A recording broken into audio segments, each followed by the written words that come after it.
fucking friends. Is it live or not? Yeah, you just gotta hit the What do I have to do? put it on yourself. Main, that one. Yeah. Oh my god. Well, it's a good start when this thing is going and the last thing you hear is loser because no one's in the live. So thank you, Brody. You're welcome. You know what they say. Yeah, you know what they say.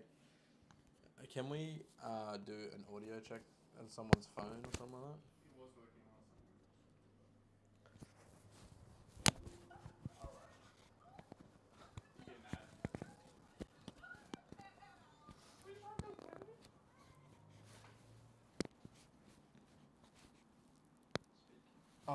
How do I need to, hold on, so much going on. I think someone's already left a comment. How can I gotta load it up on here? Bill says, haha, just got the email, fucking gold. What did he say? Haha, just got the email, fucking gold. Goal. Gold. Gold. Oh yeah. Cheers, mate. The golden emails. I gotta open this up on my own computer. I am wildly underprepared for this. So. There's four, two of us. What are you doing, Pascal? Turning the gain up. Gain? On the microphone. The gain. Check OBS to see if the mic isn't turned down well. No, the receiver's all the way down. Alright. We got the comments section up. Thanks, Lucky Builds, not Lucky Milds. Just got the email. Man. I'm glad you guys love it. I absolutely hate getting spam emails. I absolutely hate nonsense. So, I, for everyone that appreciates it, I appreciate you. And I think that if you're gonna say something, it's easy to be honest. And if you're honest, that will come out in the email. And here we are. I'm incredibly just to the point. So, yeah.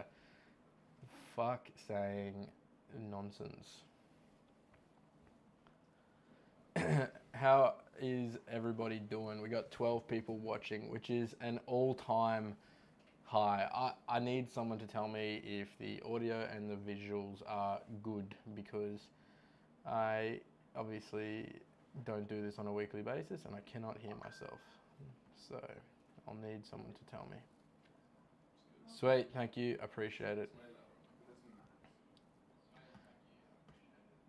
Alright, let's start by bringing up some stuff. Let's start there. What do we got? Let's close that. Let's save that. Matt, we are now live, so keep your racial slurs to yourself. Alrighty.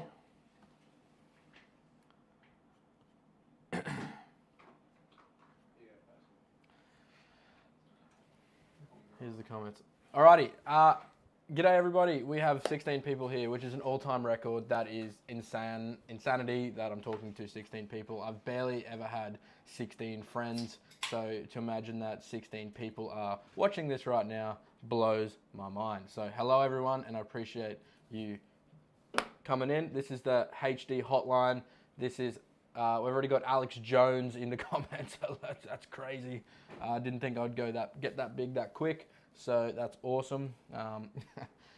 So the point of the HD hotline, if you're watching, is to you can abuse me. You can ask me questions. You can tell me how much you hate me. You can tell me how much you love HD. Whatever it might be. This is where we're going to do it. So we want to hear questions about your cars, which I can already see people throwing in, which is amazing. We'll get into that in a minute. We've got questions about other companies, which I generally try and avoid because it's just easy to say nothing sometimes. So yeah, let's kick it off with a couple of questions that are already in the comments here, starting with Bing Bong Maba. All right. Are you going to do Denso plus 30s for ZD and G320? We don't do any we're only selling the G Turbo stuff that we got on the shelf. After that, we will have none left and we won't have it anymore. So turbos, no, but the The actual injectors, yeah, we already do them. ZDs, we had sold a range of turbos for ZDs for ages, and ZD30s seem to be the most uh, difficult warranty related car ever. Like, I don't know what it was, but people like fitting turbos and stuff like that. There's a lot of things that can damage a brand new turbo, and ZD30s seem to tick all those boxes whenever you sold a brand new turbo. For example, common thing is people are going to fit a turbo to their car and they leave like the intake piping off and all that stuff on first start. Being a tiny little VNT turbo, they give them a big rev, and that in itself on a brand new turbo just fitted can overspeed it. So saw that a lot. So honestly, ZD30 turbos in general, the intakes are super sensitive to like being pulled shut as well. That's a really common thing that happen on ZD30s. So all these things combined made perfectly good turbos on ZD30s look really bad, even though there's nothing wrong with them. So while I guess we're having such a big run on so many other parts, we kind of decided to pull back some of the ZD30 stuff for the minute, because I couldn't really give them the time they deserved. And what that means is not making a product necessarily better, but supporting it better. So if we're going to send out a turbo, send out injectors, things like that, I don't believe that you just got to you just send it and that's it. I believe you got to deal with people before, during, and after. And with the amount of issues that ZDs can have in general, I couldn't commit the time to them at this very minute to give them what they deserve. So long answer to a short question, but that is, yeah, that one's there. Dylan McKellar has asked me my thoughts on Diesel Geeks nozzle kit. I reckon they are making really nice packages and kits and stuff like that. I know that there's a few people out there running them. I think I've tuned 1 or 2 sets of those injectors in cars here. On the one particular 200 series, they were a lot smaller in size compared to what I use as a plus 30. So that was alright, but it just took a bit more fuel to get the same result. But as far as I can tell, Matt, I think his name is doing an amazing job of making a really high quality product, where previously a lot of people have just been real slap happy with them and just send them out and hope you can figure it out from there. So props to him for that. It's actually really good to see someone putting in that much effort, and it's actually impressive when you've got someone in such a niche. You can really zoom in on one thing, and if you just do one thing really, really well, there's a big merit to that. It's worth a consideration. It's like any specialist, you're gonna get what you get. But anyway, we sell iron, but yeah, props to him. He's doing a really good job of putting those things in packages. Muncham has asked me, when are we going to see the Common Rail FTE? From us, probably never. Jordan Baker at Only Land Cruisers is pretty close to having it done. He's actually fitted a Common Rail injector pump and some other things to his engine now, so he's actually pretty close to having that done. So Jordan Baker at Only Land Cruisers shouldn't be too far off actually having that all together. So if you want to see it, go and follow him, Only Land Cruisers on Instagram. You might see something going on there. Do you know if the ratio tech for the Alex Jones, as I said, Alex Jones, world's craziest podcast name ever. Do you know if the ratio tech for the A750 is fairly easy to install? How long does it take you guys to do? It is easy for us to install because we've installed about a bloody 1,000 of them. So for us, it's easy. It's pretty straightforward, but for someone at home, it's probably going to take you about 3 or 4 hours. It's still a messy job because you have to drop the pan off the sump of the transmission, and then you have to split the valve body in half, and then you have to follow the instructions to do it. We have actually made a video once before on installing it, but to be quite honest, Pasco, what happened to that? Did we finish the video? Have we lost the footage? I've got it all. It's somewhere in there. We have a video on how to do it front to back, but we have about 100 of those videos which we haven't finished because Pasco, who does all our stuff over there, he is over there, is very, very, very busy. We're going to get him a second Pasco very soon, I think, so we can get more stuff done. So anyway, long story short, takes us a couple hours, probably take you about 4 hours. change your filter, change your oil, take your time. You're gonna have a heap of the detent balls, like when you take it apart, want to come out. So just like make sure you're on a really clean bench. We get a clean bench. We get a couple of mats from a company called Worth, which do consumables and things like that for companies. We lay them out. They soak up oil. We lay them out. We sort of split it, flip it, seal off the area. We actually do them in like a enclosed sort of table, so that if anything does fall out, like those balls, they don't like fall off the table and run away. So just keep an eye out for things like that. But overall, super easy to do. Definitely recommend doing one. They are the cheapest, best thing you can do to one of those transmissions. The only thing that will slow you down doing it at home, if you're not super familiar with that sort of stuff, is actually if there's something already like going wrong with your gearbox and you don't pick up on it. So when you take this transmission pan off, you want to check for brass material, any material that's in that oil. Just put a bit of a light on it and have a look in there, because if it's got brass material in there, that's a sign that your A750 is on its way out, and you're going to want to like consider not doing this right here, right now, and maybe consider like a rebuild on that transmission, and then doing it all at once. If you are local to Southeast Queensland, Coastline Automatics in the Gold Coast are really, really good with them A750s. We've sent heaps of people to them, and we've had 100% positive feedback, so definitely good there. Josh Hawes has asked me, can a 1HZ reliably make 250 horsepower?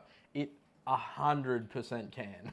Like, literally, reliability is 90% how you drive it. So, let's actually talk about this, because 250 horsepower, that is, like, how often the engine is actually making 250 horsepower is not that common. So, let's think about it. When you tune a car and you make maximum horsepower, it's only making maximum horsepower when you're asking it to have it. So, if you put your foot all the way down, let the boost climb all the way up, put all the fuel in, then it's going to make 250 horsepower. But if for 90% of the time you drive the car like a normal person, i.e. not foot on the ground around the streets and whatnot, then it's probably only using 60 to 100 horsepower most of the time. And a 60 to 100 horsepower Land Cruiser will last literally forever. So, if you flog it and you use 250 horsepower up all the time, no matter what, in every scenario, whether you're towing, like, it might not last ages, because at the end of the day, there are a slightly weaker piston and a slightly weaker conrod and a slightly hotter running engine compared to an FTE, for example. So it may not last as long if you flog it, but if you drive it normal, it should last as long as anything else. So yes, they can reliably make that power.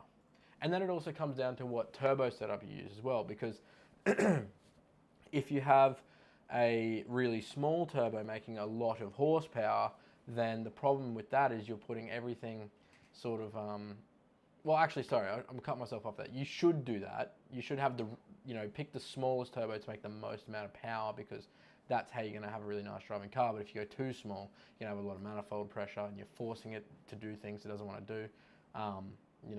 That's where you can have issues as well. So anyway, with temps and engine strain in general. Stronger gears for 1KD gearboxes. What brand and best proven results? Honestly, I think the most success is being had right now with Nissan Patrol GU gearboxes. People are converting those into their Hiluxes. There's a few companies out there doing kits, and I think they work really well, from what I've heard.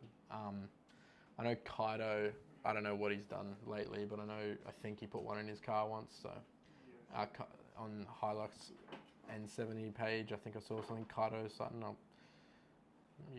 You'll find it. You'll find it. He's done it before. There is, I think, I don't know if billet gears is, I actually don't know. I've seen a couple things out of Thailand. I'll have a look on the computer, but I haven't done any strengthening apart from fully splined hubs and things like that inside the R series gearbox. I haven't had a situation where I've had to try and persevere with that transmission past, say, like 250 horsepower. All the 300 plus horsepower stuff we've done, they've all gone automatic, like 4-speed. So I actually haven't really gone down the path of trying to make an R series live past that power. So have not looked into billet gears. It's not actually the gears that fail. I think it's to do with the way the hub and the spline engages and things like that, rather than just the gears are weak, because gears are obviously very strong. It's more about how they're engaged. I don't know. I actually don't know what blows them up, but I've got to learn more about that probably. But I would put a GU box in it. At least it's good for like 300 plus at that point. Is it even though, because a patrol box it still blows up at 250 to 300, so who knows.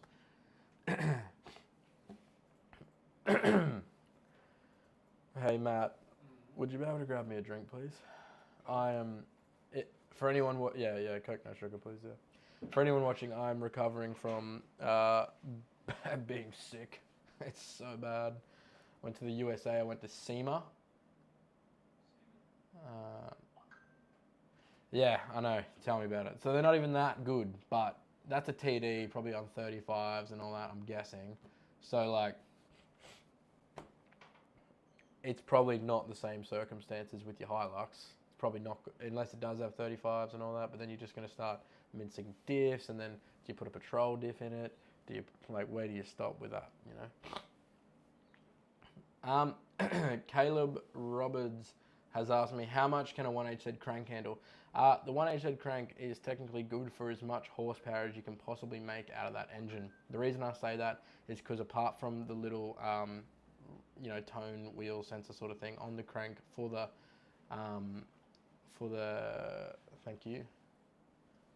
crank angle sensor, they're the same crank. So 1HZ cranks do not snap due to power. They do break when people undersize them and do a rebuild on their engine with an undersized crank. I'm not saying that always happens, but that's the only time I see it happen. So yeah, 1VDs actually love snapping cranks. Like, not as of late, but since forever. I've seen so many 1VDs in the 79 series snap cranks, so that's a common thing. And you are right, Dylan, the 79 FTE is the only way to go. That is facts.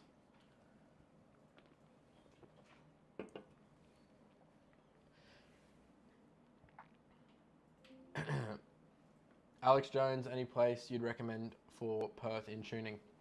100%. I swear to God, you guys have a billion choices in Perth, and it really depends what car you're tuning. So with your car, what were we talking about? You've got a A750 100 series, obviously then. So FTE 100. Go see either United Fuel Injection or Modified Diesel Performance. Modified Diesel Performance in Perth, they're like south of Perth. They have one of those cars themselves. Dave is an absolute wizard with them. I 100% guarantee that you will be happy with their service. It's not easy to find people that care as much as that shop does. So yeah, go see Modified Diesel Performance. I'll check where they actually are.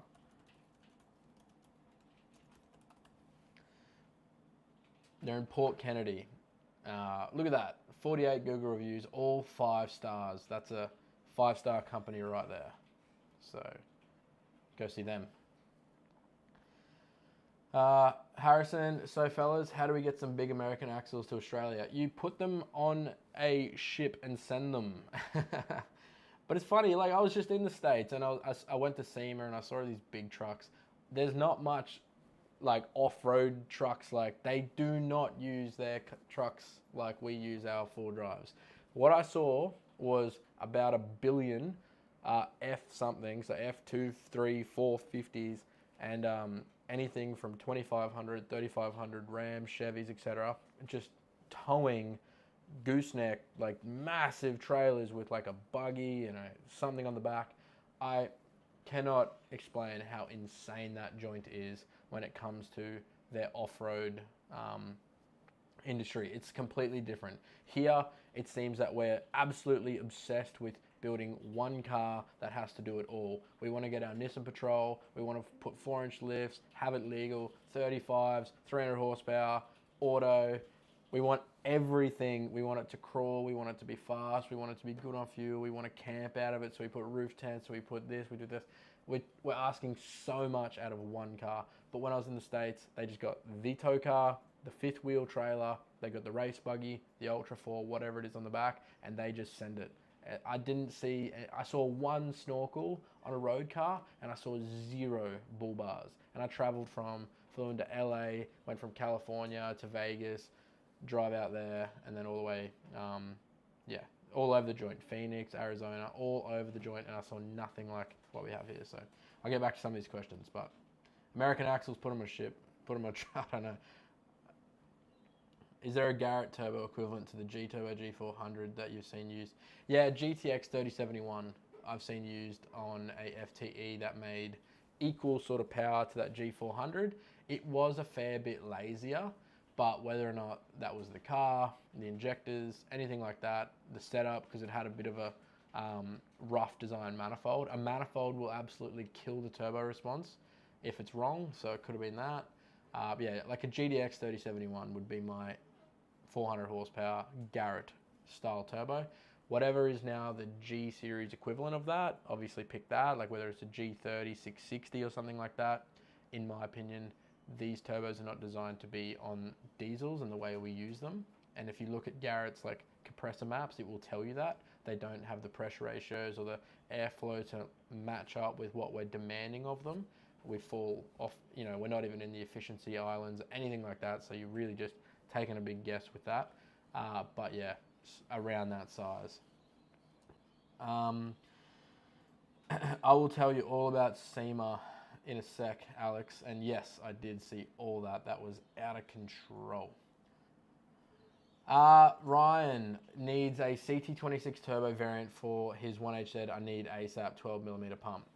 Okay, so if you want to just if you have literally a CT26 and you want to 100% bolt on and you only want 180 horsepower thereabouts, an Arashi is a good option because that is 100% OEM style bolt on. It's got OEM style drain, OEM style dump, water lines, etc. And the positioning, because if you have a UFI, for example, the outlet of the turbo sits upright, whereas a CT26 like rotates inwards.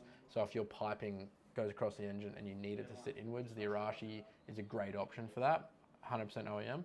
But if you want something that's high performance and going to make 200 horsepower, the UFI 16G, they're in stock, so no problem with ASAP there. They'll be dispatched immediately. They're about to go on sale for Black Friday.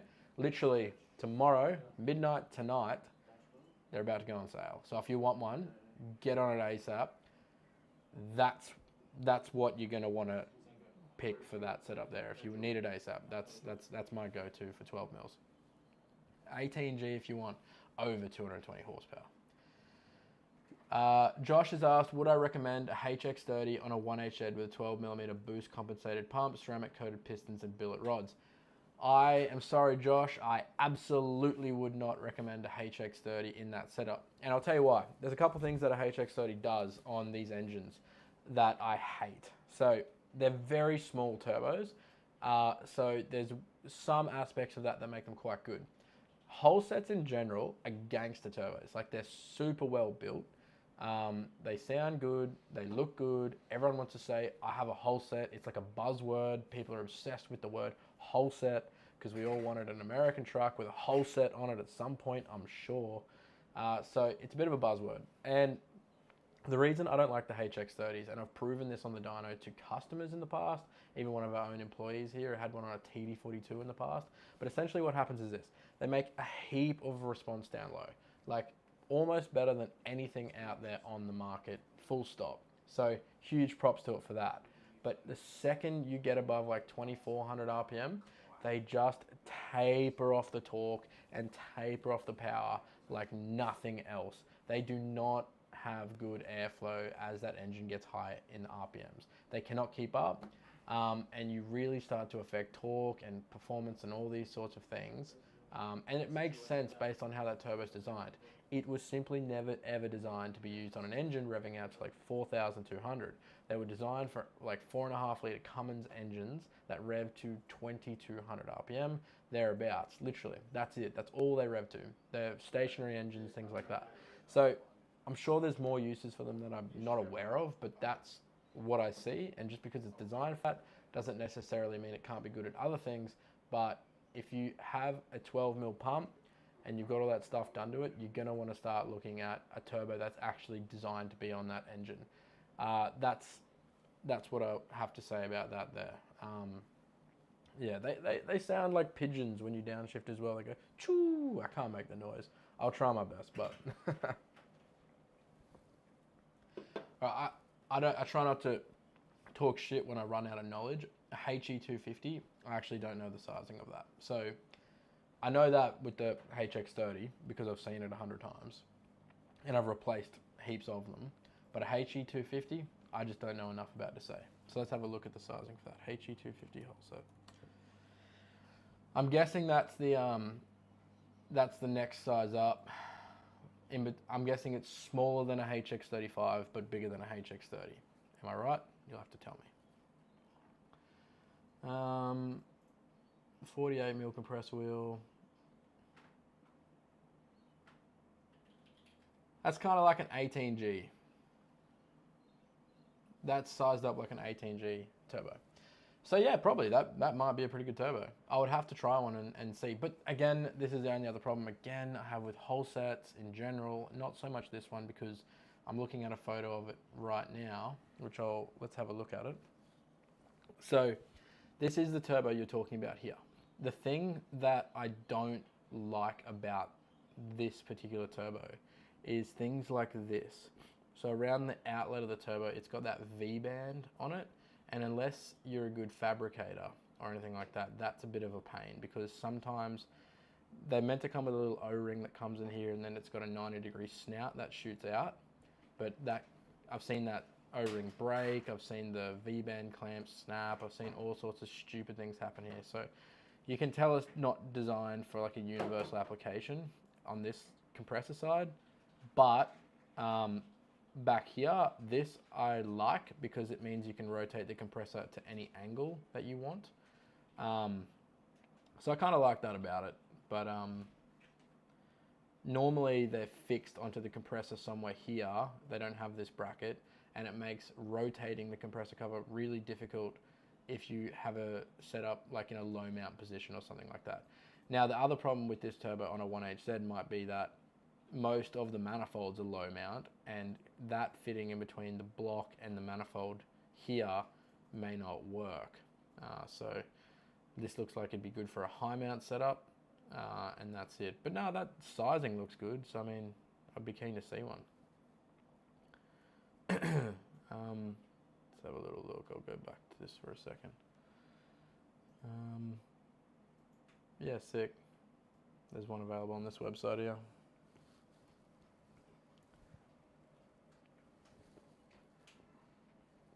Alrighty, it is, thanks for having us on, Harrison. I appreciate that, man.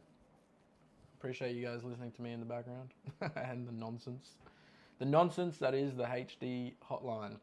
So for anyone that's like just joined in, again, I will remind you guys, this is a Ask Anything hotline. So it doesn't have to be about something I sell, doesn't have to be about something that we sell, whatever it is, just ask away. You can ask me anything. You can ask me life advice. You can ask me, should I break up with my girlfriend? Should I move countries? Should I do anything? Ask me the question. I'll answer it. We can give all sorts of advice here on the HD hotline. So, Alex has asked us, do you know what figures you'd expect for an FTE with a stock turbo, injectors, airbox, but upgraded 3-inch exhaust, PDI intercooler and transcooler? Any recommendations for a turbo for touring? Alrighty, so starting off with the actual first question there. The car, there's obviously multiple different ways you can measure horsepower, but if we start off with wheel horsepower on our dyno, typically what you see on a standard late model 100 series is about 160 horsepower and 380 newton meters of 400 newton meters of torque, standard with an exhaust, okay? because normally by the time you put it on the dyno, they've already had an exhaust at some point. So that sort of result is standard. So when you tune them, you typically see about 600 newton meters and 200 horsepower. So you pick up about 40 horsepower and 200 newton meters of torque. So that's generally what you can achieve with a standard turbo, PDI intercooler and transcooler. The PDI intercooler won't necessarily add more power to your setup, but it will allow you to make that 200 horsepower 100% consistently, because the standard intercooler at 18 pound does still work enough to measure power on a few dyno runs, but by the time you're at like on the road, hot day, towing, whatever it is, it's gonna obviously run a bit hotter, so it will keep your temperatures more consistent for longer, delivering you more performance for longer. Now, while we're talking about PDIs, shameless plug, we're about to have these 15% off for Black Friday. So if you haven't got one, and anyone here is listening and thinking about getting one, 15% off. I can't even believe we're doing that. That's crazy. So that's what's happening there. And the turbo for touring. So if you're touring, it's a funny way of saying that. Touring. If you're touring, how are you touring? Are you touring with a caravan? Are you touring with 35s? Are you touring with, what are you touring with? What are you doing? You just driving around? What's touring? Where are we going? What are we doing? Heavy van? Light van? Little trailer? Tell me more, and let's answer that question. And I'll come back to you, Alex. Man, I'm gonna need some like honey or some throat lozenges or some. Can you Uber Eats raw honey? How about a Panadol? Have you got Panadol? I'll cop a Panadol. Mate.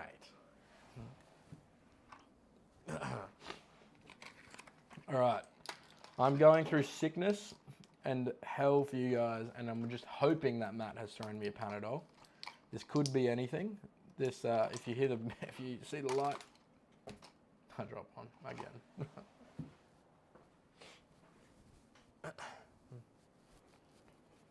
All right. Put some pennies in there. Let's turn this straight up to 10. All right, we're back on. We're back on. We're juiced up and we're back on. Alrighty. Back to the questions. Ryan has asked me what G turbo would go well with a 12mm HZ setup chasing 220 to 250. Probably their size has always changed, so it's really hard to say. Previously, I would have said a G300 because that's literally what the power it's made for. But now I guess I got to say a G333. I haven't used one in probably like 3 or 4 months, so obviously with them always changing size and things like that, it's hard to say. They had a G200 come out just before we stopped selling them, so maybe that one would be the way to go. It's hard to say. There's so many changes. You'd probably be best to have a chat to them about that one, to be honest with you. But I would say either a G333 or a G200. Harrison said his contacts on axles. He's got a 2001 Hilux RZN169, which has the 3RZ 2.7 litre engine in it.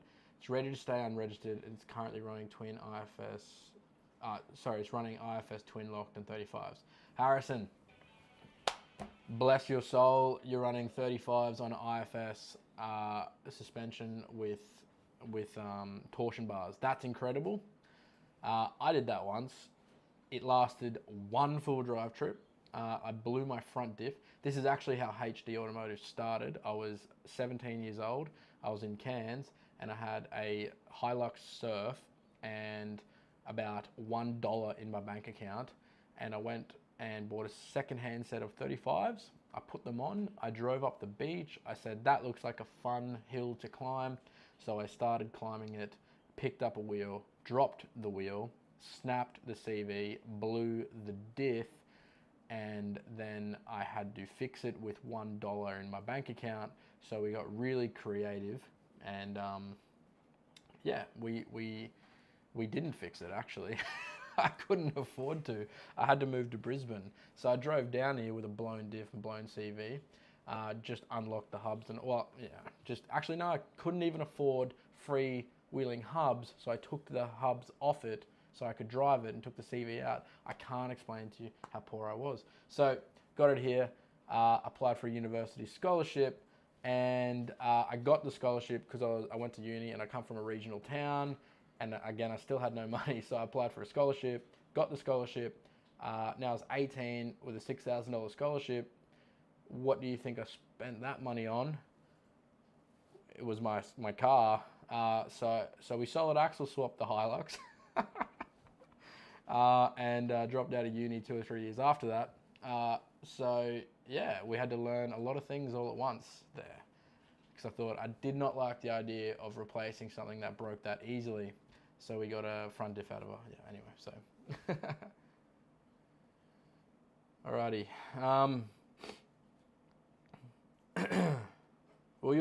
Shane has asked, will your turbo and tune get a 1H up to speed towing a 2-ton work trailer? Not keen on modern day 4B, but just want to be sure the 1H will be going on the highway before I pull the trigger. Yeah, 100%. 100% it will.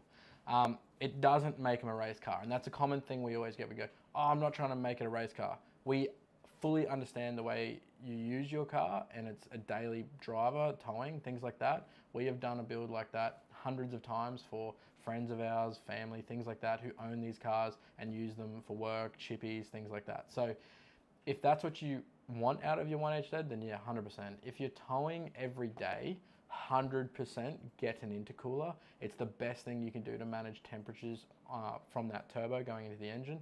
Not necessarily the temperature of the engine, but the inlet temps going to the engine.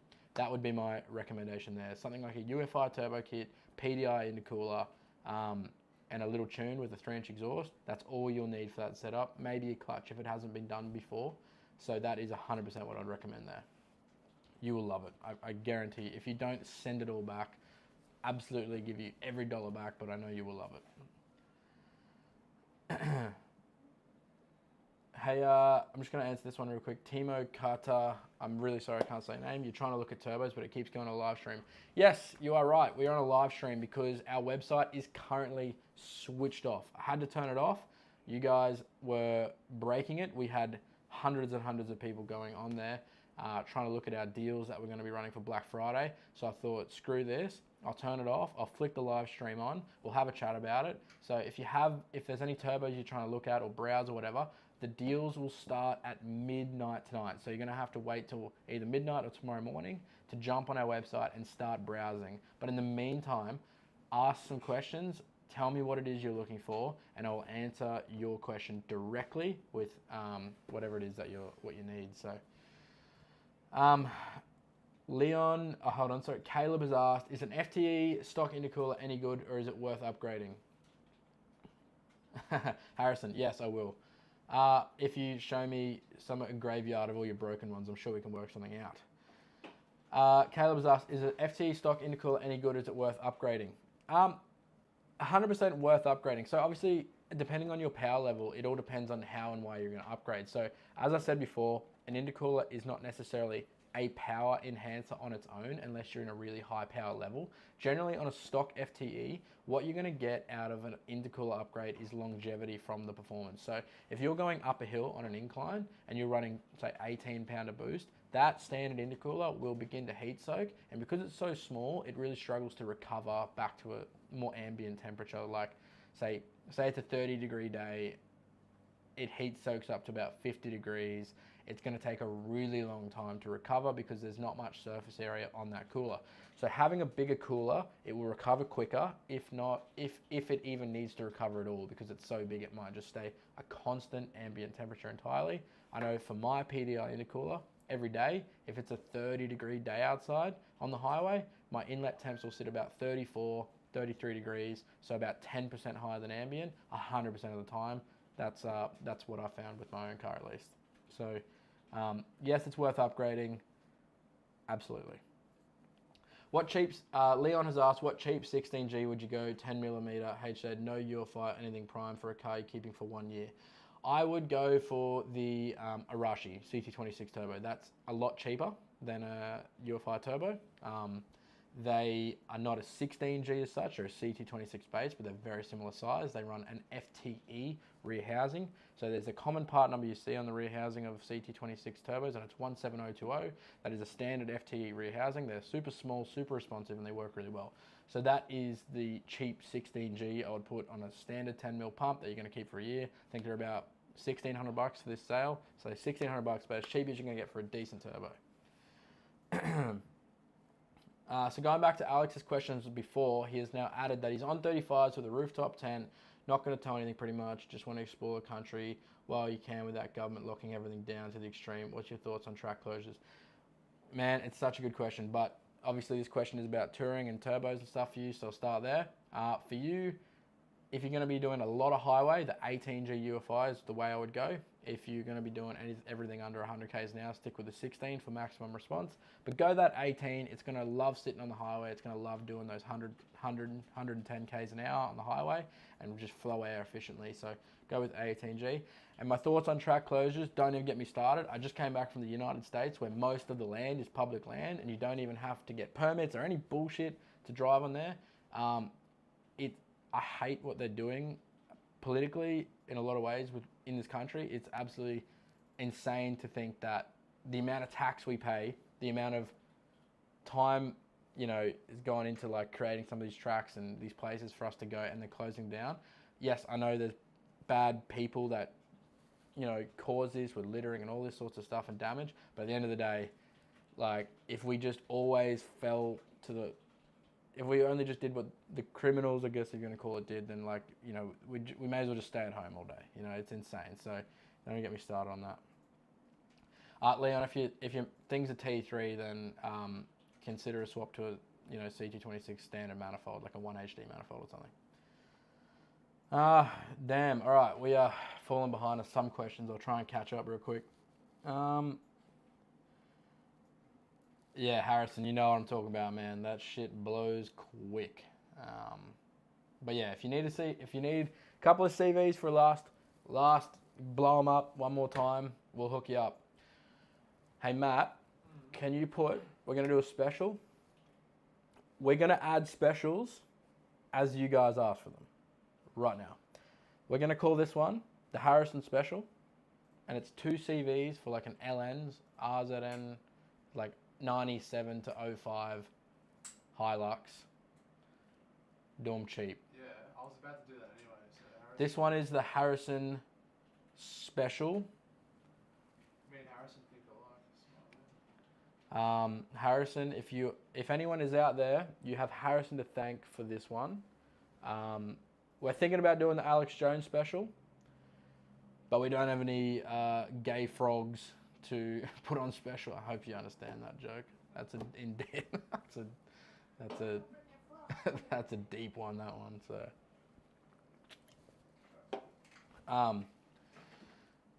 we might have to do the Harrison Jones Special. Alex Jones Special. Alex Jones he's similar to what JJ's got.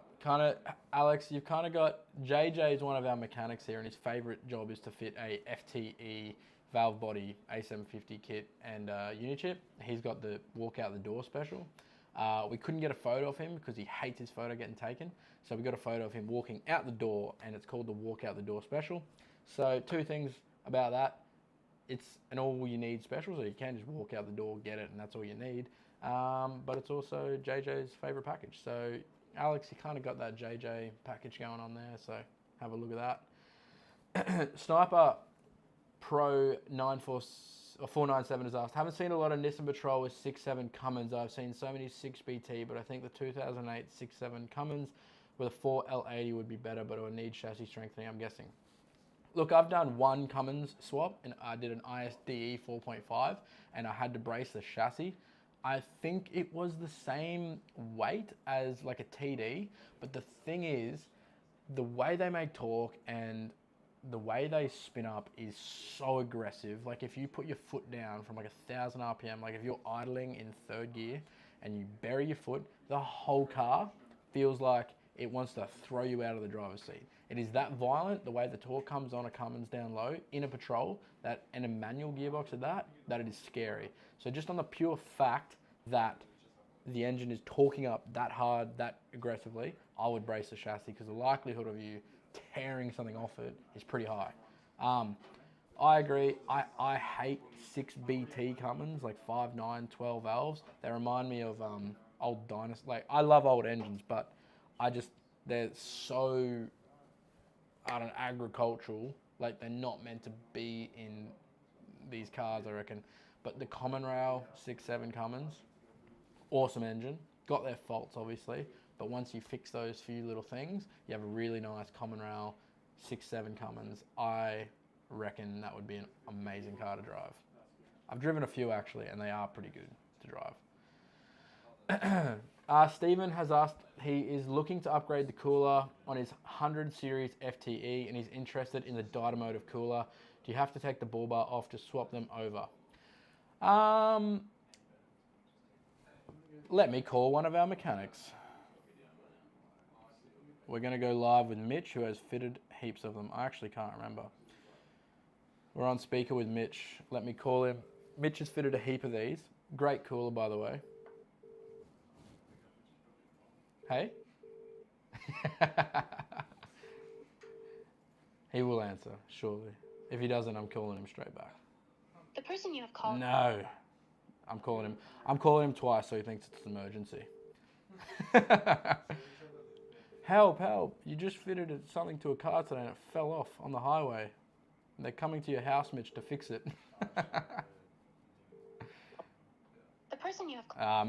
Mitch will probably call me back. Let's try JJ. Actually, let's not try JJ. Let's leave JJ. He's had a hard enough day. He's had to build about 6 cars on his own back this week, so we have buried JJ, unfortunately. If JJ is listening, he's going to leave us a comment.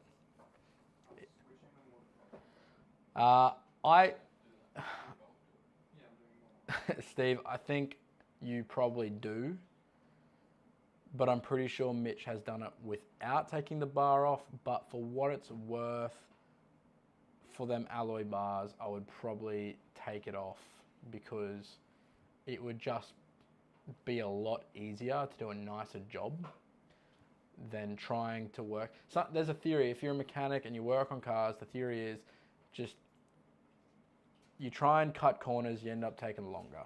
So it's easier. It's like, if you can try and get a turbo past an airbox that's still in the car, the likelihood that you scratch that airbox or damage something on the way out is so much higher than just taking it off. If you just take it off, you know you can do a really nice job. It shouldn't be too hard. Nice alloy bar should just slide on off. Never works out that way, but you probably need to run up to get it back on, but that's how it be. Steve, if you're looking to get one, we'll throw one on sale for you. Matt, Dynamotive, PDI, not the PDI, I'm all over the joint. Dynamotive intercooler. Throw them on special for Steve, since he's asked so politely, and Mitch didn't answer the call. Steve, they're going to be on sale for Black Friday, starting at midnight tonight. We have 2, so it'd be quick. We have them in stock on the shelf as well, so you can have that dispatched straight away. Ty Carter, we actually don't have nearly any Amarok parts at all. We had some throttle controllers, but that's it. We specialize in Toyotas, Nissans, Isuzus at the moment. We may branch out into some other stuff down the track, but for now we don't actually do a whole lot of Amarok stuff. I don't even know who does. Does anyone in this? You guys can't see this, but there's 4 people in this room. Does anyone know anyone who does any Amarok parts? Maybe if you have a chat to Desta Automotive, but I think that's more of a he'll do anything for anyone because he's the best. So, will it be a site-wide sale? It actually won't be site-wide, but we have looked at our top 1,000 items, and most of those are on special. So if there's anything you're thinking about getting, ask now, because we're putting things on special for people. Only people who are in this live stream know that. So if you got mates out there and they're like, I want to do this to my car, and they want it on special, then now's the time to share the podcast with them and say, hey, this guy has lost his mind. He's on a live stream doing one-off deals for people that he's never going to ever do again because he doesn't even want to do them in the first place. Now's the time. Share it and tell them, do this, because I might do it. Any apprenticeships going at HD Auto? Caleb? Maybe soon. We are moving into a new building in January, and this workshop is going to stay here, and our parts and distribution is going to go into another building in Acacia Ridge, next suburb over.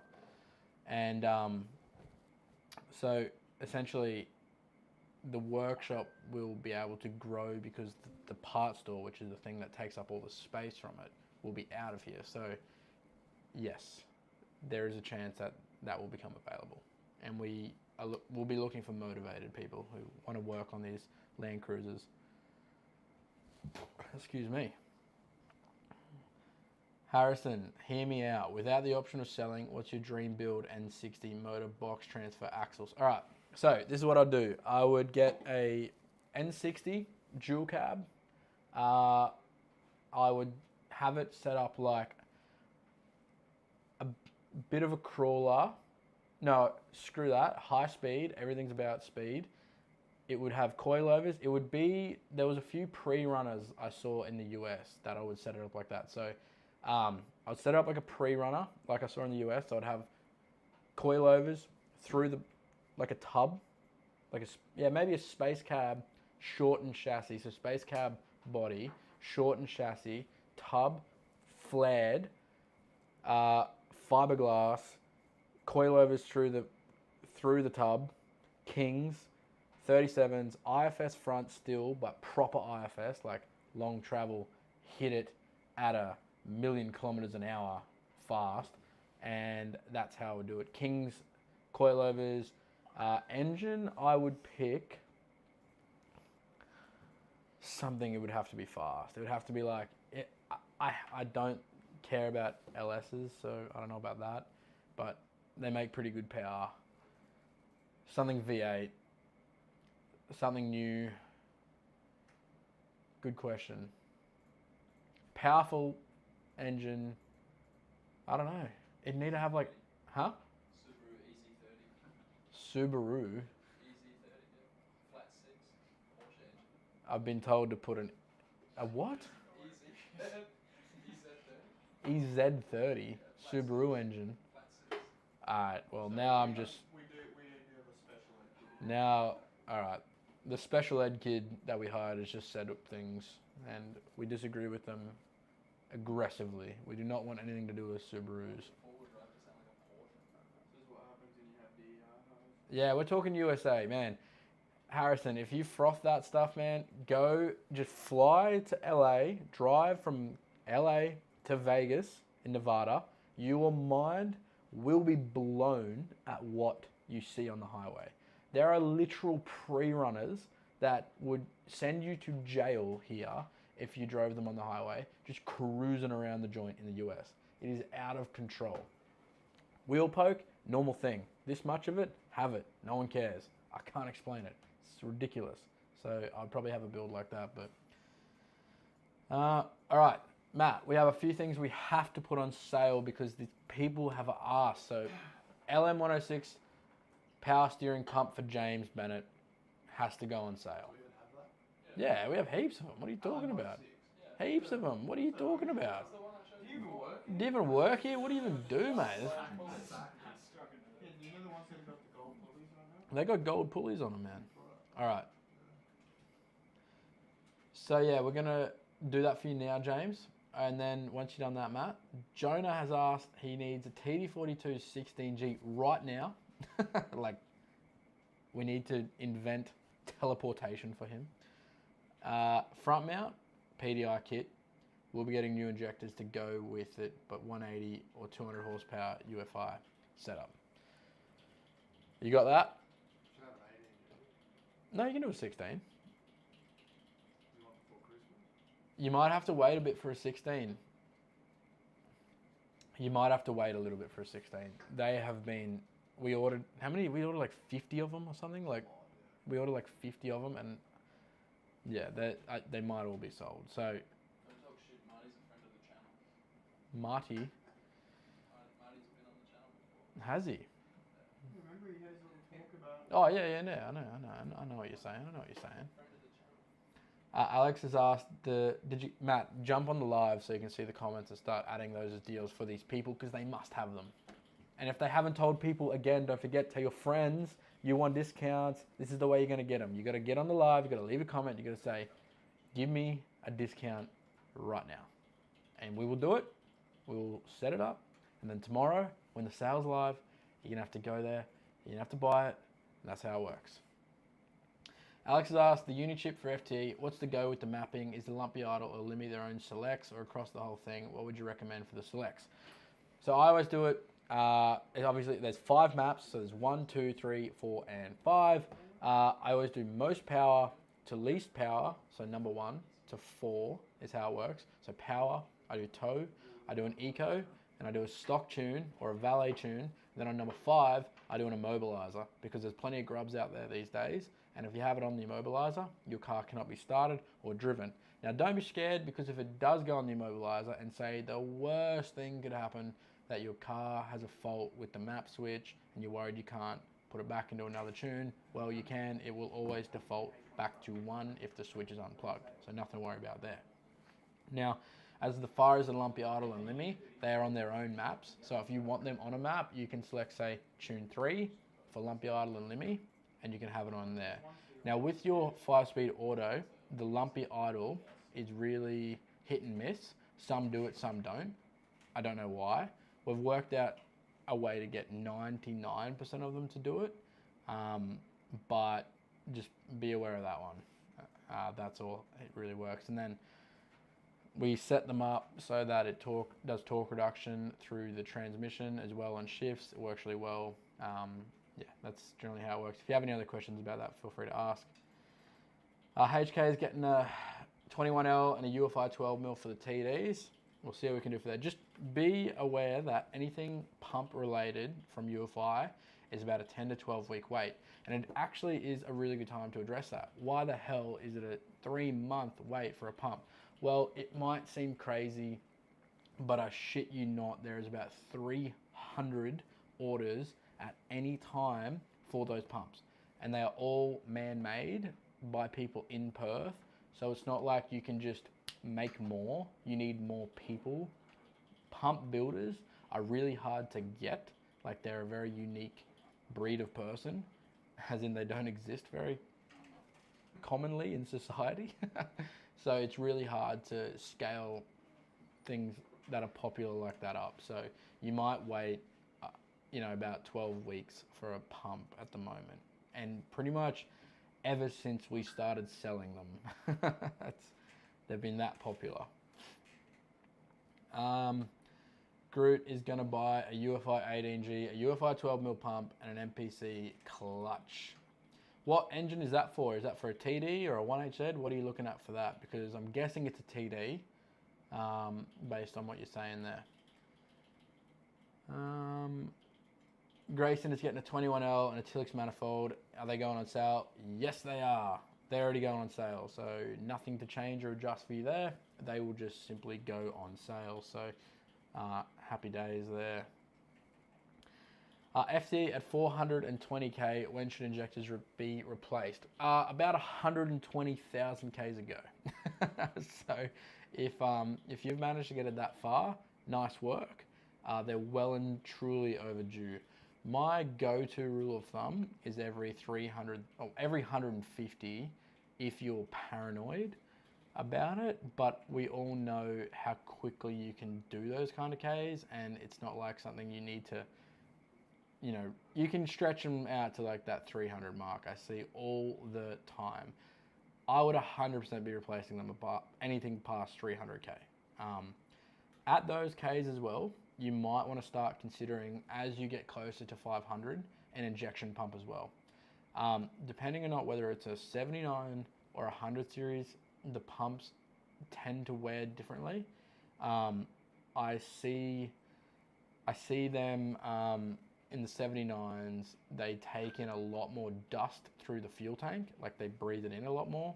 So the pump and the filter has to do a lot more work over time. So FTEs seem to shit pumps sooner than 100. But yeah, that's my advice there. We've been asked to please discount the 23L plus 70 injectors and a uni chip for the FTE. We're about to spend some money on this package, so a discount will be greatly appreciated. What do you reckon, Matt? Can we do a discount on the 23L and a uni chip? Yeah, you might wait a little bit for the 23L though. Okay, the 23L is like in the same order batch as the 16Gs. So you might wait a couple of weeks for the turbo. Normally we don't have a wait on those, but because the turbos have been on back order, the 23s and the 16s, we are just trying to get those things back in stock now. So yeah, 100 series. Neil will have those injectors on sale. I think for how much, Matt? Was like 1,500 or 14 something bucks, 1,400 bucks. Which injectors? FTE FT plus 70. standard. New. Yep. I think we're doing them for like 1450 for brand new genuine injectors for 100 series. We have heaps of them in stock, hundreds of them in stock. So that's not a problem at all. All right. We have been doing this for over an hour. My voice is struggling at this point. So I might, what do you guys reckon? How much longer should we be doing this thing? Let's keep cracking along. Let's go to 90 minutes. I reckon I got that in me. Matt, we need a Koyo radiator for the 100 series to go on sale for Brendan Peel. Oh, Mitch is calling us back. Steve, if you're still on the line, hang on, mate. Let's go. Yo. Hey. How are ya? Not too bad. That's the way. I'm calling you, but we're live on YouTube. Oh, true. Someone had a question, and I know you fitted a few of them. The 100 series Dynamotive intercoolers, when you fit them, do you have to take the bull bar off? Do you remember? I can't remember ever doing one, to be honest. That's all good. Can't remember. Probably, hey. I mean, I didn't. You did take it off? No. Nah. True, so you can do it without taking the bull bar off. Oh. If you're lucky. I'll let him know if he's lucky. All right. Thank you. Appreciate it. Thanks for calling me back. I'll see ya. Peace.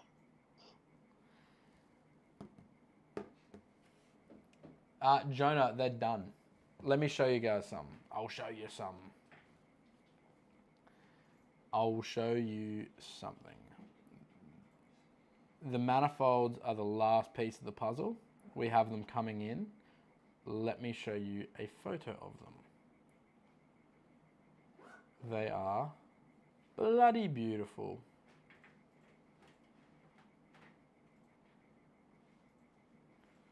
That's the step file. Let me airdrop this to my computer. It's a PDF. Alrighty.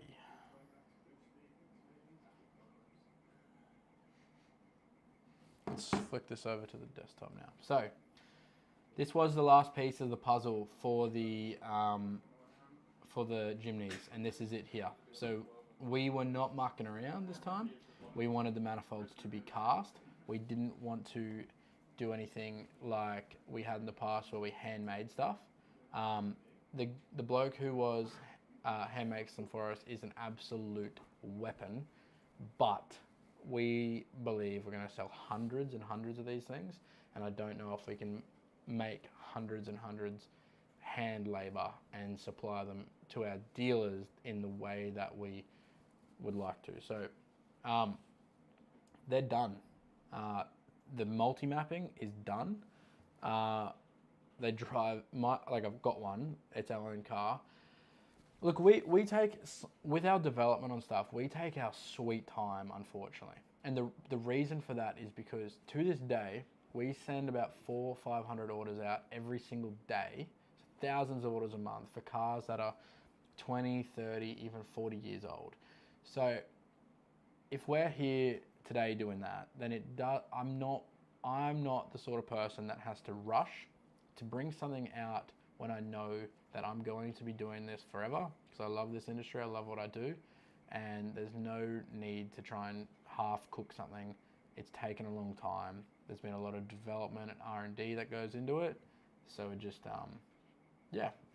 and we had Max working here at the start of it, who was really good at getting a lot of the development stuff done, and now he doesn't. He started his own company at Hyperfab, which is doing awesome. I've had to do it a bit myself and a bit with JJ and things like that, and we try and do it around the day-to-day stuff. So that's an answer to your question. But when they're here, hopefully in February or so, then it'll be bloody awesome. Looking forward to that massively. Single-handed adventures, the UFI 18G for the TD42 will be on sale. And yes, the 18G for the FTE will also be on sale. Can't reveal prices yet. That's for tomorrow. That is for tomorrow. How did I get into this line of work? Have you always been around diesel performance, or did you just start somewhere else and work your way into doing what I'm doing now? So,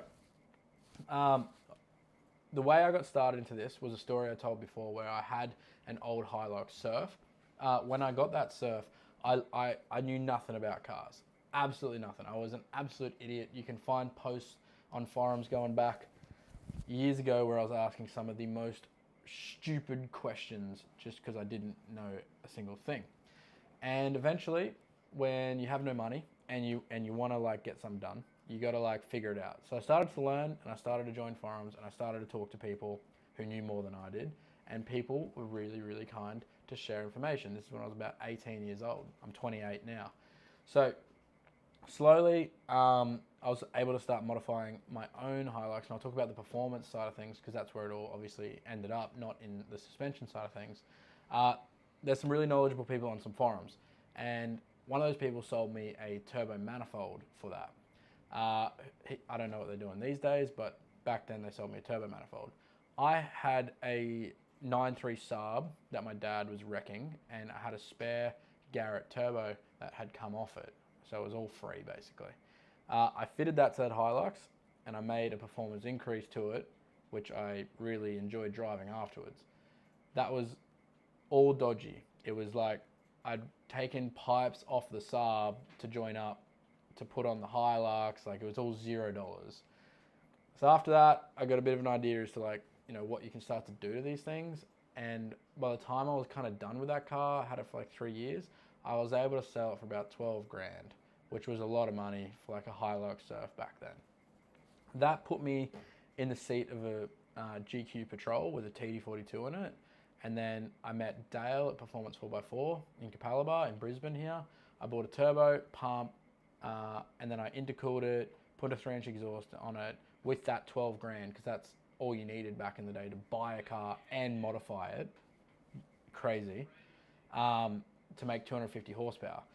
When I did that, Dale invited me in to his shop and let me see the car getting tuned on the dyno, and he was telling me how it all worked and whatnot, and I was super interested in it. So then from there I just kept going. I started wrecking cars in my driveway for parts, because I couldn't afford to buy it. I still really couldn't, after I'd spent that money, I still really couldn't afford to buy much.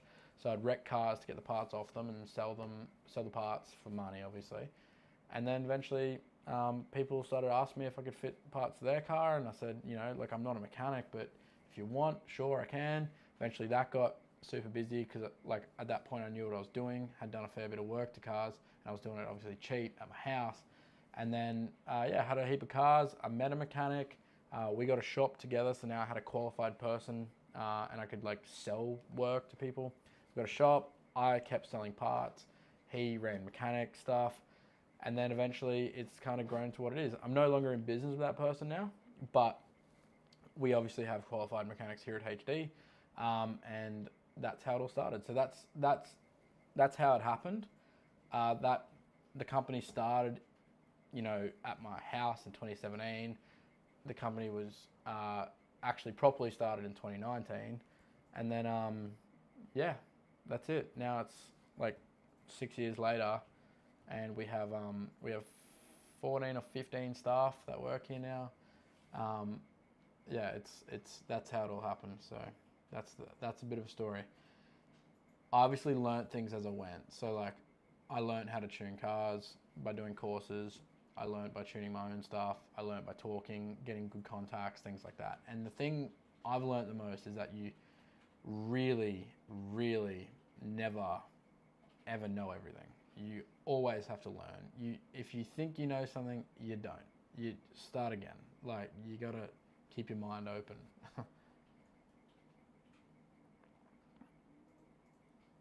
Yeah, 100%, Harrison. We are always. The thing, like, this is a really dynamic workplace for staff. Like, you can be a mechanic and you can work on cars. You can be a mechanic and not work on cars and just offer really good technical support and help on the phone. Like, it doesn't matter what here. Half people here have no prior experience doing what we do. They just care about what we do, and we do a good job. That's literally it. So yeah, we always have space for more people. We desperately always need more people because of how busy we're growing, but we just won't hire dead shits, apart from this one. Just kidding. He just walked in. What's up? You good? Oh, yeah, I'm good. I don't know what's going on. Oh man, yeah, my voice is probably getting a bit done. So we'll see how much longer that can last. As in my love and joy suspension for said big name. Yeah, right. Suspension is a good industry. Riley used to fit suspension. Matt, are we doing much, like, maintenance parts on sale? Like, do we have, like, timing belt kits and fan hubs and Toyota? Or, like, sorry, I should say genuine. Well, Brandon wants it. So if you want to throw at least the FT fan hub and yellow dot fan on sale for Brendan at the very least, that would be a huge, I'm sure he would appreciate that. If Josh is there, I say hi. Josh, do you know a Jonah? I do know a Jonah. Would you like to come and say hello to Jonah? Oh, Come on, walk on over here. Jonah from Tonga.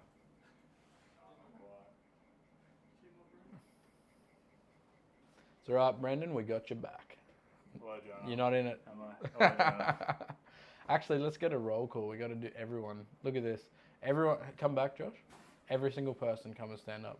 Because it may seem like me in a small room, but watch this. You good, Riley? Come on, everyone look. Watch this. Watch this fill up behind me here of human souls that are in this room. Okay. Ironically, the dude who should know the most about it screwed the whole camera up. Yeah. All right. Who's in it? Duck down. All right. We got Matt, Riley. I don't know. Matt, Riley, Josh, Pasco. Pasco is doing Black Friday content. Josh, what are you doing? Website. Website. Riley's doing what?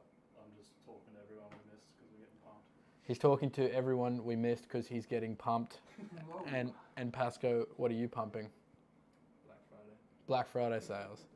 These are the people you need to be nice to because these ones are the ones doing your sale over there right now. So if you have anything to say to them, you better be quick. All right. Good luck, Josh. Where's the sound effects while you're here? Hold on. What do we got? Where are they?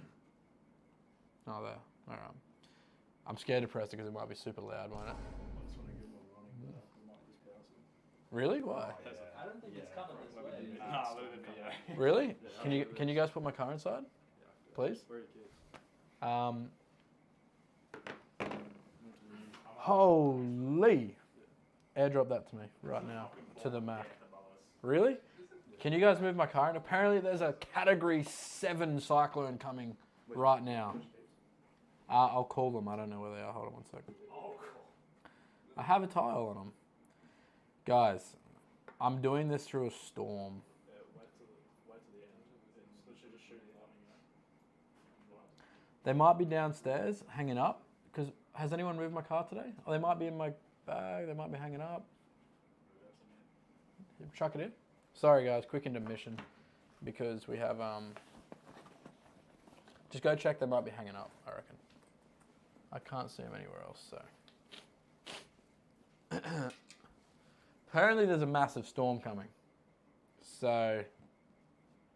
That's fun. Let me show it to you guys. This is what is currently happening outside our building. So, yeah. Yeah. That is a live stream in a way, I think. So, fun and games. Drop 700 on FT parts today. I wish I knew I would have waited a day. What'd you buy? If you bought 700 bucks on FT parts today, you let me know what you bought and we'll see what we can do. You're in the live stream, so we got to do something about that. Do you let anyone inside to watch any dyno runs? Yeah, I do. If you want to come in and watch a dyno run, come and watch it. In fact, if you want to run your own car in the dyno, I'll bloody show you how to do that too. I don't care, apart from health and safety, for people being inside my workshop. As long as you're safe, you can be inside my workshop. I will even let you run your own bloody car in the dyno. It's actually no problem. I will show you what is going on. All right, I'm gonna run this for 3 more minutes. That's it. We're gonna get to 80 minutes. That's an hour and 20 minutes. So we're gonna get close to wrapping this thing up. Because all these storms that have been coming to southeast Queensland lately have been absolutely smashing us with hail and nonsense. So it's out of control. So we're going to start packing up our workshop here, and we're going to keep getting ready for Black Friday for you guys. Like I said, the website is closed because we're trying to bring you guys the best deals. Thank you to every single person that tuned in for this live stream. 80 minutes with you all. It has been amazing and I appreciate it. If I get a chance to do these more often, I will. One thing, if you want, I'm going to see this number down here. If everyone could take a screenshot right now, save that number on the screen, because that number will text me, okay? If there's something you want to see on this, if there's something you want me to answer live, if there's something you would like me to cover, jump on there, send me a text. Hopefully I can do it again. Hopefully I can answer some more questions. Hopefully we can plan it out. Maybe we'll bring on some guests. I don't know yet. All I know is that I appreciate you guys being here. I appreciate you guys listening. It's an absolute honor to be able to talk about these things with you all. And I look forward to the biggest Black Friday we've ever had. Like I said, I hate sales. Not because it makes us less money. Obviously it does. But I really just... sales are fun. So we're doing 2 days and that's it. All right. So that's going to be me out. Actually, how do I even turn this thing off? Where is Brody gone? Yeah, Brody's gone. He went home, Yeah. and he didn't show me how to turn the live stream off. We tried calling. I have to now figure out how to turn off the live stream live on air. Let's go. All right. I've lost my producer. All right, let's have a look at this thing. Surely there's a way. Alrighty. Yeah, call him because I can't work out how the hell this is going to turn off.